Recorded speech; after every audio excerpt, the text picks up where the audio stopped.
Con ustedes, el pastor y evangelista Gavis Joel Bermúdez, la palabra que iluminará tu vida. Muy buenos días para todos, les bendigo poderosamente en Cristo Jesús y espero que se haya levantado muy bien, bendecido y en victoria. Les saludo a su pastor y evangelista Gavis Joel Bermúdez y agradezco a Dios por la oportunidad que me da nuevamente de poder presentarme a ustedes y extenderles las buenas nuevas de salvación. Hoy es jueves y como ya muchos conocen, saben que es jueves de Aguas Profundas, una sección que hemos tomado para hablar de temas profundos de la palabra de Dios, temas polémicos, temas controversiales, inclusive en diferentes denominaciones o doctrinas. Lo importante es que tomamos el tiempo para escudriñar estos temas, tratar de llegar a una respuesta objetiva con argumentos y tratar de aclarar el panorama que muchas veces termina de ser confuso para muchas personas. Quiero decirle que Dios no es Dios de confusiones y de la misma manera su palabra tampoco es de confusión. Es clara. Lo que pasa es que muchas veces como seres humanos no estamos en la capacidad de poder interpretarla o no hemos llegado a esos escenarios profundos para recibir ciertas revelaciones del Espíritu.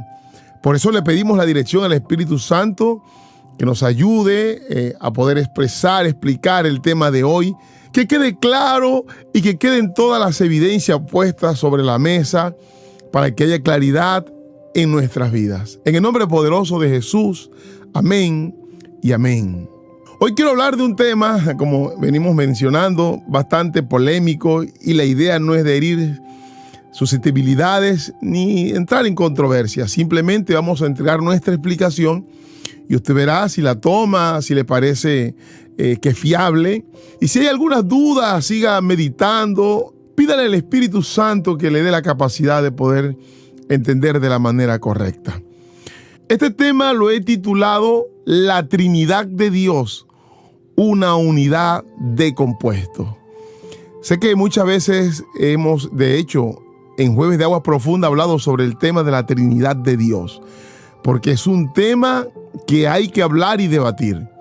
Pero hoy quiero profundizar un poco más, porque sé que hay muchas personas que aún no tienen claro la unidad de composición de Dios a través de la Trinidad.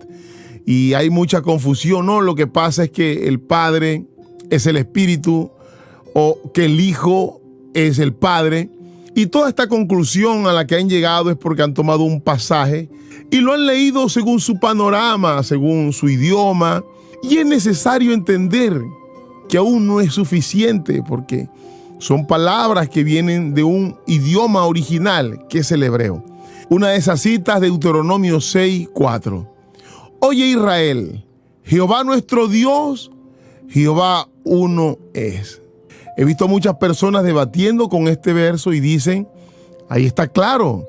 La misma palabra dice que Jehová uno es. Y otro escenario es cuando el Señor Jesucristo dice, el que ha visto al Padre, me ha visto a mí. Y entonces esto ha generado confusión en algunas personas que no están muy claros. Y la idea es hoy hablar sobre este asunto en particular. Les dije que íbamos a estar escudriñando en el original hebreo y vamos a entender lo que significa esta palabra. Cuando leemos este mismo versículo en el original hebreo, aparece en esta palabra uno es, con la palabra Ejad. Por ejemplo, Adonai Elohim, nuestro Elohim. Adonai Elohim Ejad, o sea, uno es. Entonces, cuando buscamos el significado de esta palabra hebrea en su original, está relacionado con el significado de unidad compuesta. Este significado entonces nos comienza a dar una claridad del panorama. Ahora esta palabra Ejad está compuesta por 3 letras, Aleph, Het y Dalek. Para aquellos que han venido escuchando martes de estudio de libros poéticos, saben que en el Salmo 119 nos ha hablado sobre esta letra del alfabeto hebreo. Pero ahora, el significado de estas 3 letras nos muestra la unidad compuesta que hemos venido hablando. Pero, ¿cuál unidad? Ya vamos a entender. La primera letra, Aleph, representa la cabeza del toro, que está relacionado con la fuerza, el poder, el liderazgo. También se encuentra representado en el alfabeto numérico con el número 1, que representa obviamente al Padre Todopoderoso. Luego la letra Yef representa la pared de una tienda, la pared como algo que no nos permite acceso, que es algo más allá de nuestro entendimiento. Esta pared estaba representada en el lugar santísimo, en el tabernáculo donde estaba su presencia, que estaba separado por un velo, una cortina gruesa que actuaba como una pared, y que solo podía entrar el sumo sacerdote una vez al año, en el día de la expiación. El valor numérico de esta palabra es el 8, y es un símbolo de lo infinito o eternidad. Recordemos que en este lugar santísimo estaba la presencia de Dios, estaba su espíritu, ahí lo vemos representado.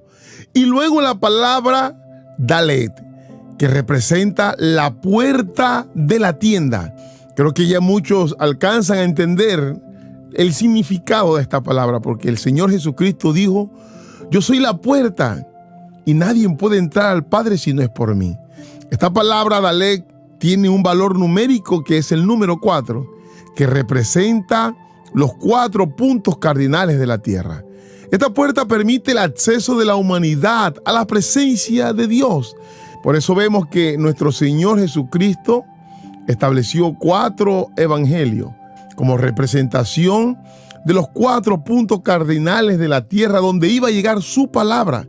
Cuando usted lea a profundidad estos evangelios, se dará cuenta que cada evangelio tiene un propósito en particular y nada de esto es casualidad. De hecho, el mismo libro de Apocalipsis habla sobre los ángeles que están en los 4 extremos de la tierra, que están allí como propósito de nuestro Señor. Ya hemos visto entonces el significado de esta palabra en su contexto original, dando a entender de que la misma palabra en sí está compuesta por 3 partes que la llevan a una unidad de propósito. De hecho, podemos notar que el mismo tabernáculo en sí estaba representada por esta Trinidad. Ahora, luego de haber aclarado el significado de esta palabra, vamos a buscar otras citas bíblicas donde también encontramos estas mismas palabras para entender entonces el contexto de esta palabra. De hecho, vamos a buscar la primera vez que se menciona esta palabra y vamos a ir entendiendo entonces el panorama correcto.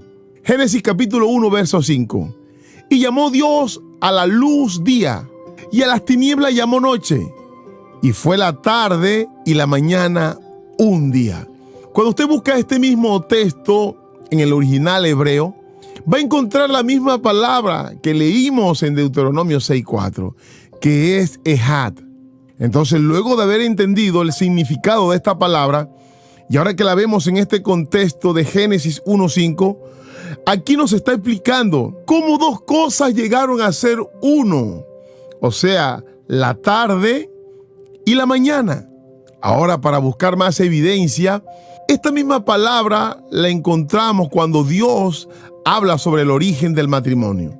Eso está ya en Génesis capítulo 2, verso 24. Por tanto dejará el hombre a su padre y a su madre, y se unirá a su mujer, y serán una sola carne. En este pasaje sucede exactamente lo mismo. Cuando usted lo busca en el original hebreo, encontrará la palabra Ejad. De hecho, el Evangelio de Mateo capítulo 19, verso 5, habla exactamente de lo mismo, pero nos añade algo que nos va a completar. Por eso el hombre dejará a su padre y a su madre y se unirá a su mujer, y los 2 serán un solo ser. Así que ya no son 2, sino un solo ser. Por lo tanto, lo que Dios ha unido, no lo separe nadie. Estoy seguro que más de uno conoce esta cita. Pero entonces, note que dice serán uno, pero no menciona que serán el mismo. Esto es necesario poderlo entender para luego poder comprender la Trinidad de Dios.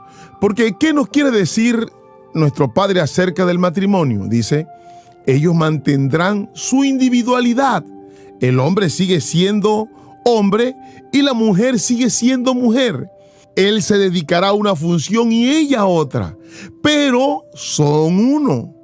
O sea que la palabra ejad significa unidad de compuesto, tal como es el título. Entonces, para que haya unidad tiene que haber más de un elemento. Y para que usted entienda esto, es necesario comprender que una cosa es la unidad y otra la unicidad, que significa calidad de único. Y esto es lo que pasa con muchas personas cuando leen Deuteronomio, capítulo 6, verso 4. Le están dando una connotación diferente. A la palabra uno es, que ya mencionamos que está representada por la palabra hebrea ejad, que es unidad de compuesto, con la palabra yahid en su original hebreo, que significa uno solo. Dese la tarea de buscar este versículo en su original hebreo y se dará cuenta que esta palabra yahid no aparece por ninguna parte. De hecho, esta misma palabra ejad aparece pocas veces, pero aparece con un propósito definido. Ya hemos puesto varios ejemplos. Aquí en Deuteronomio 6:4, luego hablamos de Génesis 1:5, donde el Señor hablaba cómo dos cosas llegaron a ser uno, y también sobre el matrimonio, que aunque son dos personas diferentes, con funciones diferentes, llegan a ser unidad de compuesto, o sea, ejad. Otro pasaje que las personas han tomado para malinterpretar este asunto de la Trinidad es en aquella ocasión cuando el Señor dijo, el Padre y yo uno somos. Pero note algo, Él dijo, el Padre y yo uno somos, pero no dijo, somos el mismo. Él siempre expresó, yo estoy en el Padre y el Padre está en mí. O sea, estamos en propósito, trabajamos en unidad, o sea, el Padre y yo. O como dice Génesis, la mañana y la tarde llegó a ser uno. Entonces aquí Jesús dice, el Padre y yo somos uno, pero no el mismo. Por este asunto de comprensión, muchas personas han llegado a malinterpretar y no a reconocer la identidad del Padre, del Hijo y del Espíritu Santo. Vamos a encontrar múltiples versos donde nos motiva a reconocer a cada uno. Y de hecho vemos cómo muchas veces el Padre habla hacia el Hijo y el Hijo hacia el Padre y el Hijo al Espíritu Santo, hablando de una manera plural y no singular. Por acá tengo otra evidencia para reforzar aún más lo que hemos dicho. Juan capítulo 17, verso 20. Mas no ruego solamente por esto, sino también por lo que han de creer en mí por la palabra de ellos, para que todos sean uno, como tú, oh Padre, en mí, y yo en ti, que también ellos sean uno en nosotros, para que el mundo crea que tú me enviaste. Note que dice, para que todos sean uno, no el mismo. Nosotros podemos estar en unidad de propósito con el Padre, sin ser el Padre, en unidad de compuesto, siendo nosotros en calidad de hijo y él de padre, pero unidos en propósito a través del Hijo. Ya hemos aclarado el significado de esta palabra y su contexto. Ahora vamos a presentar ciertos pasajes de la Biblia donde nos está invitando a reconocer esta Trinidad real. Primera de Juan 5:7. De hecho, Juan es uno de los que más nos habla sobre este asunto. Porque tres son los que dan testimonio en el cielo: el Padre, el Verbo, que es el Hijo, y el Espíritu Santo. Y estos tres son uno. Ya sabemos que se está refiriendo a la palabra ejad, unidad de compuesto. Estos tres trabajan unidos en propósito, cada uno cumpliendo una misión, pero trabajando en unidad. ¿Por qué entonces Juan diría? Porque son tres los que dan testimonio en el cielo. Él vio a estos tres, por eso lo estaba presentando. Y luego en el verso 8 dice, el Espíritu, el agua y la sangre. Los tres concuerdan. Aquí nos está asentando la idea. El Espíritu, el Padre y el Hijo concuerdan en el propósito. Esta misma cita, pero vámonos al inicio, verso 1.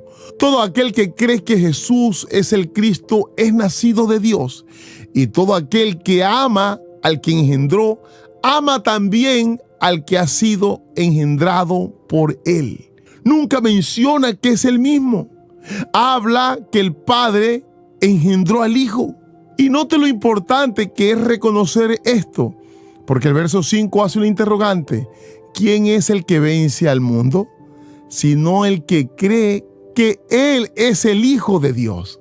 La palabra nos lo dice claro, que sin Cristo no podemos llegar al Padre. El que no reconozca al Hijo no tiene la posibilidad de poder alcanzar la misericordia del Padre.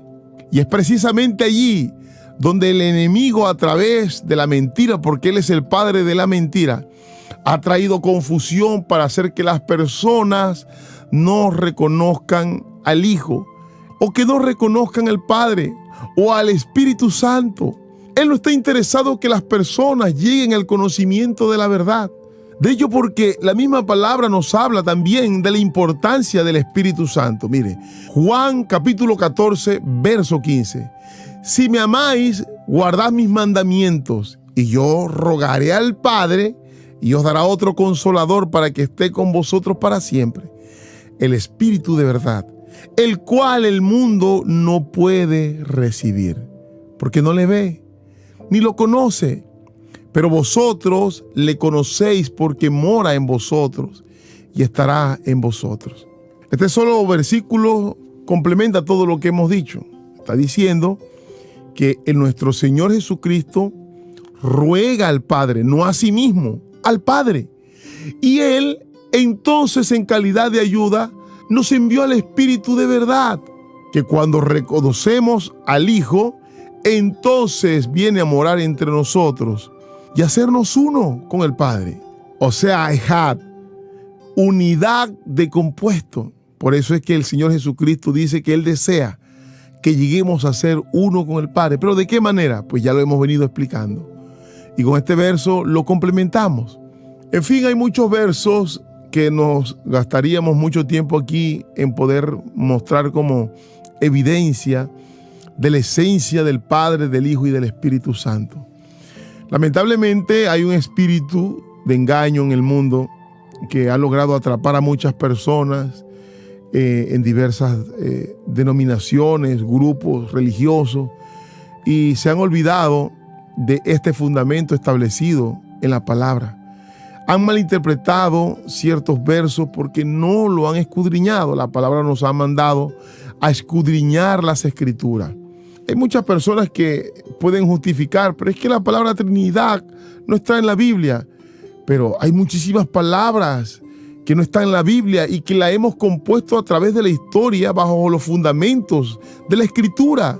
De hecho, la misma palabra Biblia no aparece en la Biblia, sino que se conoce como la Escritura o texto sagrado, pero que la hemos llamado así según fundamentos históricos.